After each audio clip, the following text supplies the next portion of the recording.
Purtroppo queste cose succedono, sono rare ma succedono. Una tragica combinazione ha portato alla morte Luigi Martignago, il 14enne di Musano stroncato da una complicanza dell'influenza che lo ha colpito al cuore.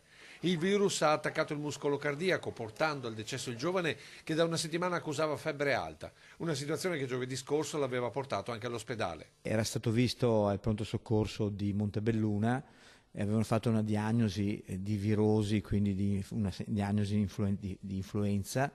E la febbre era anche andata giù, gli sono stati dati i farmaci ovviamente per la tachipirina e altri farmaci antinfiammatori per questo episodio influenzale. È stato mandato a casa, il giorno dopo è andato dal medico curante e poi è successo purtroppo il fatto legato appunto a questo attacco da parte del virus al cuore, come lo ha ben definito il dottor Rigoli.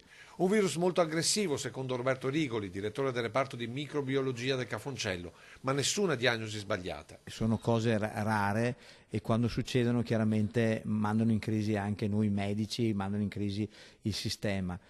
Stiamo lavorando, stiamo facendo un audit interno tra professionisti, so che è stata richiesta l'autopsia, speriamo di avere maggior chiarezza rispetto a quel fatto che è avvenuto. E mentre la scienza si interroga sulle nuove frontiere della prevenzione, la comunità di Trevignano piange il giovane Luigi che viveva con i genitori Naomi e Giacinto e la sorellina Elena nella casa di via Canova a Musano. Luigi frequentava la prima classe di meccanica al centro di formazione professionale di Fonte, che oggi durante la ricreazione ha osservato un minuto di silenzio in ricordo del 14enne.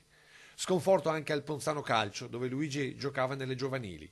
Un ragazzo sanissimo, pieno di vita, lo ricorda il presidente Walter Ducchetta. La data dei funerali non è stata ancora fissata, ma probabilmente si terranno all'inizio della prossima settimana.